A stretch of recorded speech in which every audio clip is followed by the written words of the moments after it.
নমস্কার বন্ধুরা, আজকে তোমাদের সাথে শেয়ার করব আমার বাপের বাড়ি মুর্শিদাবাদ, সেখানে যাওয়ার কিছু ঘটনা। তো অনেক দিন আগের ভিডিওটা আজকে আমি করে নিচ্ছি। তো দেখো, এই যে এরা সবাই চলে গেছিল, আমি আগেই চলে গেছিলাম মুর্শিদাবাদ, তারপরে এরা সবাই চলে গেছিল। দীর্ঘ অপেক্ষার পর সবাই এসে হাজির হয়েছে মুর্শিদাবাদ স্টেশন। আর দেখো ওরা কি বলছে। তো সেদিন রাতে ওরা পৌঁছে গেছিলো, রাতটাও সবাই ক্লান্ত ছিল, সবাই খেয়ে দিয়ে ঘুমিয়ে পড়েছিল। তারপর সকালবেলা এই যে চা মুড়ি খেয়ে নিচ্ছে, সবাই চা মুড়ি খেয়ে এবার সবাই মিলে যাব ঘুরতে সকাল সকাল। আর বাড়িতে রান্না বান্না হবে, মা রান্না করবে। তো এই দেখো সবাই রেডি হয়ে চলে এসেছি, আর আমার দুটো ভাই গাড়ি নিয়ে চলে এসে, টোটো গাড়ি আর আমরা স্কুটি বাইক করেও যাব সবাই মিলে, অনেকজন যেহেতু ছিলাম। তো দেখো বাচ্চাগুলো রেডি হয়ে নিয়েছে, আর আমরা বড়রাও রেডি হয়ে নিয়েছি। দেখো সবাইকে কি লাগছে, নায়িকা লাগছে, শিউলি দেবী, পূর্ণি, সবাইকে খুব সুন্দর লাগছে। তো সবাই মিলে দেখো আমরা বেরিয়ে পড়েছি। কাঠগোলা, এটা আছে কাঠগোলা রাস্তা, কাঠগোলা যাওয়ার। তো দেখো কি সুন্দর হলুদের বাগান, কত হলুদ গাছ লাগানো রয়েছে রাস্তার সাইড দিয়ে, আর খুব সুন্দর রাস্তা। তো সবাই মিলে যে বেরিয়ে পড়েছি কাঠগোলা যাওয়ার উদ্দেশ্যে। আর এই যে দেখছো আমাদের সাইডে যে বাগানটা, ওটা কাঠগোলা বাগান। তো এই যে সবাই আমরা কাঠগোলার সামনে চলে এসেছি, টোটো গাড়ি থেকে নেমে পড়েছি। এবার আস্তে আস্তে আমরা নেমে যাব কাঠগোলার ভেতর।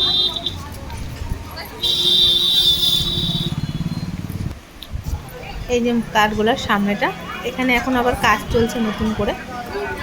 এই দেখো সামনে একটা ঘোড়ার গাড়ি, তোমরা যারা দেখোনি ঘোড়ার গাড়ি তারা দেখতে পারো। মুর্শিদাবাদ গেলে তোমরা ঘোড়ার গাড়িতেও চড়তে পারো, ঘোড়ার গাড়ি করেও সবাই ঘুরে টুরিস্টরা। তো এই যে আমরা সবাই ঢুকে পড়ছিলাম গেট দিয়ে কাঠগোলায়। সামনে গিয়ে টিকিট কাটতে হয় গেটে। তো সেখানে যেহেতু আমার পরিচিত, তাই আমাদের আর টিকিট কাটতে হয়নি। হ্যাঁ, বিনা টিকিটেই আমরা সবাই ঢুকে গেছিলাম। আর এই যে কাঠগোলা দিয়ে ঢুকে যাচ্ছি, সামনেই একটা চিড়িয়াখানা মতন ছিল, ওখানে অনেক রকম পাখি, মাছ এইসব ছিল। ভীষণ সুন্দর জায়গাটা, তোমাদের ভীষণ ভালো লাগবে। যদি কখনো মুর্শিদাবাদ যাও তো দেখবে, কাঠগোলা গিয়ে দেখবে, ভীষণ সুন্দর। এই যে এখানে দেখো নানান রকমের জিনিস আছে। তো সবাই আমরা ঘুরে ঘুরে দেখছিলাম, অনেক রকমের পাখি ভালো এখানে। এই দেখো সবাই ছবি তুলে নিচ্ছে, ভিডিও করে নিচ্ছে। তো এটা কি পাখি যদি কেউ জানো কমেন্ট করে অবশ্যই জানিও। এখানে অনেক রকম পাখি ছিল, তো আমি সব পাখির নাম জানি না, তাই আর বলতে পারলাম না তোমাদেরকে। এই ভিডিওটা কিন্তু অনেক লং হতে চলেছে, তো তোমরা একটু যদি ধৈর্য সহকারে দেখো তোমাদের ভালোই লাগবে। জায়গা দেখে একটু ছবি ভিডিও করে নিচ্ছিলাম।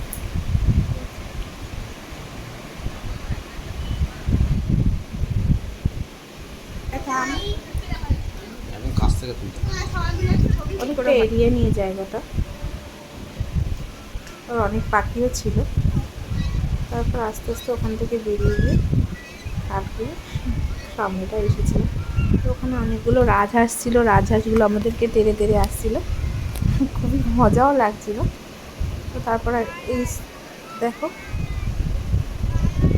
এখানে অনেক ভিড় হয় যখন সেই টাইমটা, নভেম্বর, ডিসেম্বর, জানুয়ারি, এই মাসগুলোতে ভীষণ ভিড় হয় এখানে।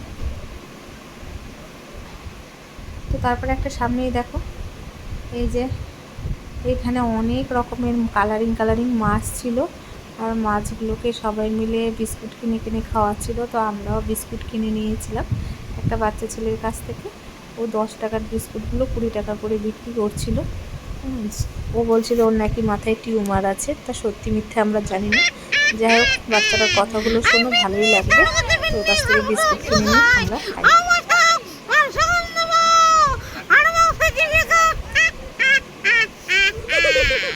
তুই সত্যিকারের পেতনি রে, তুই তো সাওড়া গাছের পেতনি রে। সুন্দর বলে, হ্যাঁ সবার রিয়াকশন দেখো, ও যা বললো তা শুনলি না।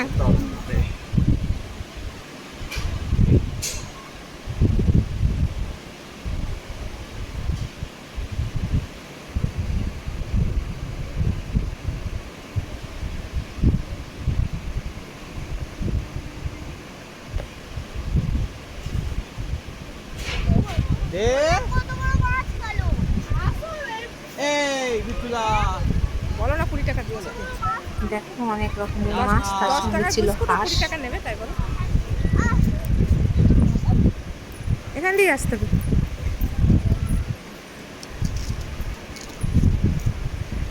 তারপর সামনের দিকে আমরা এগিয়ে গেলাম, আর দেখো সামনে কি সুন্দর করে ডিজাইন করা ছিল। আগে অন্যরকম ডিজাইন ছিল, সেই ডিজাইনগুলো এখন আর নেই, উঠে গেছে, অনেক বছর আগের তো, তো সেই জন্য। তো যা সামনে আরও এগিয়ে যেতে গেলাম, সামনেই ছিল একটা গোলাপের বাগান, ভীষণ সুন্দর বাগানটা, আর একটা মন্দিরও ছিল, আর ওখানে একটা হনুমান মন্দিরও ভালো ছিল। লাগবে, ওই যে ওইটা হচ্ছে হনুমান। আমরা আস্তে আস্তে এগোতে লাগলাম। ওখানটা একটু একটা নাম লিখে দিই যাক।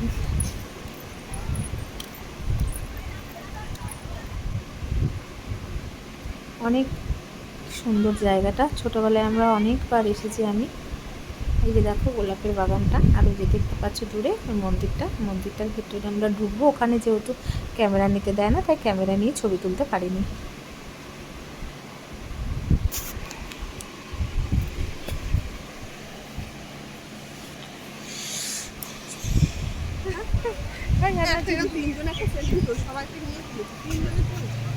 তুলবে তো, তো সবাই চলে গেছে তো।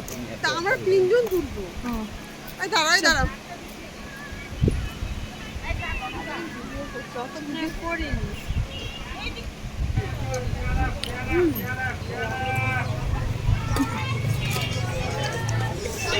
তারপর আমরা কাঠগুলো থেকে বেরিয়ে পড়লাম, বেরিয়ে যে যার মতন খাবার কিনে নিয়ে খেয়ে নিল, পেয়ারা মাখা কেউ, আলু কাবলি।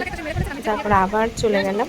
এবার যাবো আজিমুন্নিসার কবর, না সরি, এবার যাবো আমরা 1100 কবর। তো এখানে 1100 কবর, সেখানেও গিয়ে আমরা ঘুরলাম।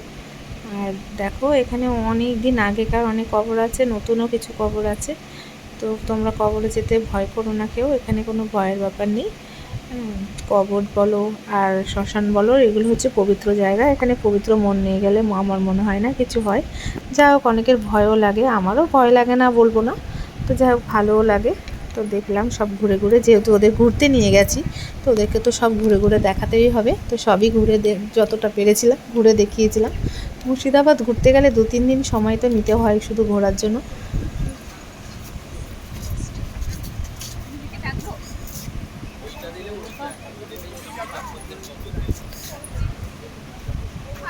এখন আছে 1100টা কবর। দেখো কি সুন্দর ছবি তোলা যায়। তারপর কবর ঘুরে চলে যাব আমরা আজিমুন্নিসার জ্যান্ত কবর। এই যে আজিমুন্নিসা, এনাকে জ্যান্ত কবর দেওয়া হয়েছিল। ইনি বাচ্চাদের কলিজা খেত, তো সেই জন্য এনাকে জ্যান্ত কবর দেওয়া হয়েছিল। তো এই দেখো ওনার কবরের ওপর দিয়ে সবাই হেঁটে যায়, যেহেতু ওনার পাপ যাতে কম হয়, সেই জন্য তার কবরটা এমন করা হয়েছিল যে তার কবরের উপর দিয়ে যেন সবাই হেঁটে যায়। তো এইখানে আমরা হেঁটে গিয়ে অনেক ছবি ভিডিও করেছি। ছোটোবেলায় এখানে অনেকবার আসতাম, অনেক স্মৃতি, এখানে অনেক ভালো লাগতো। তো সবাই মিলে এখানে দেখো ছবি ভিডিও করে নিচ্ছে। তারপর চলে যাব আমরা কাঠগোলা এখানেও আজিমুন্নিসার বাবার কবর আছে, তো সেই কবরে এখানেও অনেক সুন্দর জায়গা। এখানে তোমাদের খুব ভালো লাগবে এই পরিবেশটা। তো এখানেও আমরা অনেক ছবি তুলেছিলাম, ভিডিও করেছিলাম। তারপর এখান থেকে চলে যাব সোজা মতিঝিল পার্ক, যেটা এখন নতুন হয়েছে, কয়েক বছর হলো। আগে ছিল পুরনো মতিঝিল পার্ক, আর এটা নতুন মতিঝিল পার্ক। তো এখানে অনেকটা এরিয়া নিয়ে জায়গাটা, তো তোমাদের ঘুরতে অনেক সময় লাগবে। হ্যাঁ, তো আমরা সারাদিনই সেদিন ঘুরেছি। তারপরে দেখো আমরা একটা জায়গায় বসে সবাই মিলে কিছু খাবার নিয়ে গিয়েছিলাম, তো সেইগুলো একটু খাওয়া দাওয়া করে নেবো আর গল্প করব। তারপর আবার আস্তে আস্তে ঘুরবো।